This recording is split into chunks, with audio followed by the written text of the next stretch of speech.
इस समय हम मौजूद हैं भारत मंडपम और विश्व पुस्तक मेले में, और यहाँ पर तरह तरह के जो राइटर्स हैं उन्होंने अपनी पुस्तकें लॉन्च की हैं, कुछ विमोचन किए हैं।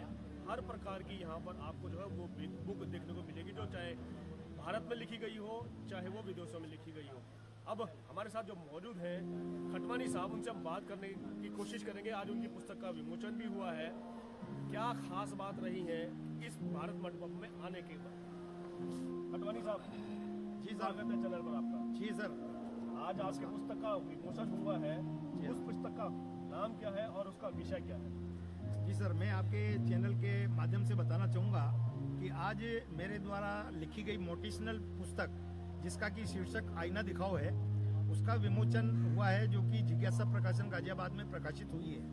और यह पुस्तक मेरे लिखने का मेन उद्देश्य युवा पीढ़ी को संस्कृति, संस्कारों और अपने अधिकारों और कर्तव्यों के प्रति सजग करना तथा अपने लेखन के माध्यम से बहुत ही सरल हिंदी शब्दों में मैंने व्याकरण के माध्यम से उसमें लिखा है, जिसमें कि सरकारों को, जनप्रतिनिधियों को और जो सरकारी नुमाइंदे हैं उनको अपने कर्तव्यों के लिए आगाह करना कि कैसे एक आम जन को सुविधाएं मिलनी चाहिए और सरकारों की क्या क्या जिम्मेदारी होती है, हम अपने कर्तव्यों का निर्वहन करते हुए, और किस प्रकार से वो मैंने आईना दिखाओ में लिखा है। आपने जो आईना दिखाओ पुस्तक लिखी है, आपने कहा अभी कि मैं सरकारों को और जो प्रशासन है उसको, यहाँ तक कि युवाओं को भी आपने शिक्षा देने की, कुछ आईना दिखाने की जो कोशिश की है, क्या मुद्दे रहे हैं उसके अंदर और किन विषयों पर आपने ज़्यादा जोर दिया है? जी सर, मैं आपके चैनल को बताना चाहूँगा कि मैंने आईना दिखाओ इस पुस्तक में वास्तविकताओं और सच्चाइयों से रूबरू करवाकर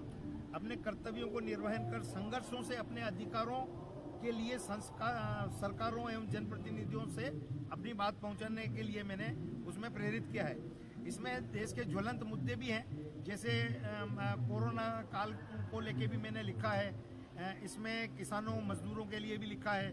विशेष तौर से मैंने युवा पीढ़ी के लिए इसलिए लिखा है कि इस मोबाइलीकरण युग में जो आज युवा दिनों दिन मैं ये मानता हूँ कि साहित्यिक तौर से एक दिमागी तौर से पिछड़ रहा है, और मोबाइलीकरण से जो आने वाली जो आपदाएं हैं उनका सामना, ठीक है, एक हद तक मोबाइल अपनी जगह है, लेकिन जो साहित्य आपको दिशा निर्देश दे सकता है वो मोबाइल कभी नहीं दे सकता है। मैंने विशेषकर युवाओं के लिए ये लिखा है।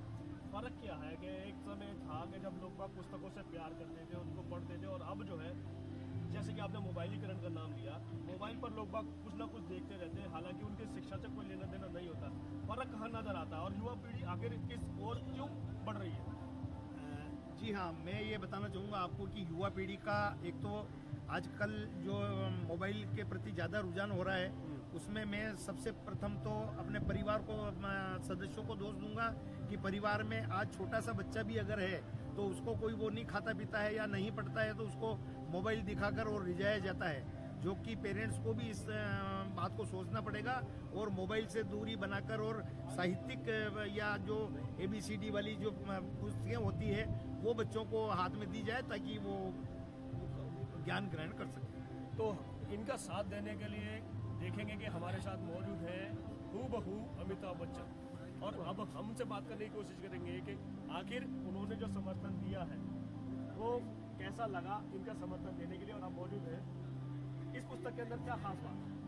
सर, जैसा कि खटवानी साहब ने अभी बताया जी कि मोटिवेशनल बुक है जी, और आज मुझे इस विश्व पुस्तक मेले में आने का मौका मिला है। मैं चित्तौड़ की पावन दरा, आन बान शान की धरती से यहाँ पर आया हूँ, और आज मैंने जो देखा है बहुत सारे लेखक, विद्वान, साहित्यकार, फिल्म निर्माता, नहीं बहुत सारे पत्रकार साहब सबों के मुझे आशीर्वाद से किताब बहुत ही अच्छी है, और इसको अमेजन से भी अपन मंगा सकते हैं। ये देश एवं पर्यावरण प्रेमी खटवानी साहब जो किताब है उस पर इन्होंने 4 पंक्तियाँ मैं आप बताऊँगा कि आईना दिखाओ पुस्तक जो कि सरकारों, जनप्रतिनिधियों, समाज के चुने हुए प्रतिनिधियों एवं प्रशासन के नुमाइंदों को अपने विचारों के माध्यम से आम जन के मुद्दों की वास्तविकता से रूबरू करवाना तथा युवा पीढ़ी को अपनी भाषा, संस्कृति, संस्कार, रीति रिवाज और सकारात्मक संदेशों से प्रेरित कर उन्हें आगे बढ़ाने के साथ साथ उनका संरक्षण करवाना भी इस किताब का मुख्य उद्देश्य है। तो किताब बहुत ही अच्छी है और मैंने भी पढ़ी है। जनता से अपील करूंगा कि इस किताब को अवश्य पढ़िए। इससे आपको मोटिवेशनल मिलेगा और अमेज़ॉन पे उपलब्ध मिलेगी। बहुत बहुत धन्यवाद सर। किया है, लेखन किया है, इसके साथ साथ उन्होंने अन्य पुस्तकें भी लिखी हैं। आपके सामने दिखाई देगा कि रूप के आईने इनके हाथ में है। और एक छोटा सा सवाल और लेंगे सर, अर्जुन जी, आपने इसके साथ साथ और कितनी पुस्तकों में काम किया है और क्या आपको आश्वासन मिला है, क्या उपलब्धियाँ रही है? जी सर, मेरे देश के ज्वलंत मुद्दों पे लिखने के कारण एवं युवा पीढ़ी को संस्कृति और संस्कारों से रूबरू करवाने के लिए उसको देखते हुए रवीना प्रकाशन द्वारा साझा संकलन जो मेरी कलम की शक्ति पुस्तक प्रकाशित हुई है, जिसमें कि मात्र देश से 10 लेखकों को चुना गया था, उसमें मेरी रचनाएं आईना दिखाओ की भी सम्मिलित की गई है। उसके लिए मैं रवीना प्रकाशन का बहुत बहुत धन्यवाद और आभार व्यक्त करता हूं तथा रवीना प्रकाशन द्वारा मुझे जो प्रशस्ति पत्र एवं अवार्ड से सम्मानित किया गया है उसके लिए भी मैं उनका बहुत बहुत धन्यवाद और आभार व्यक्त करता हूं। साथ ही मेरे साथ जो मेरे आईना दिखाओ पुस्तक के ब्रांड एम्बेसडर श्रीमान जूनियर अमिताभ बच्चन, महेंद्र दामानी जी हैं।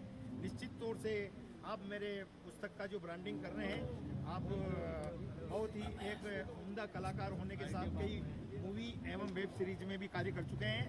आप एक अच्छे कलाकार हैं। चूंकि आप मेरे पुस्तक की ब्रांडिंग कर रहे हैं, निश्चित तौर से ये एक युवा पीढ़ी को प्रेरित करने वाली साबित होगी। धन्यवाद। जिस तरीके से अभी आपने सुना, अर्जुन खटवानी साहब इस पुस्तक के लेखक हैं। आईना दिखाओ। आईना ये उन सब लोगों के लिए है, चाहे वो युवा हो, बुजुर्ग हो, इसके अलावा शासन प्रशासन के लोग हों, राजनीतिक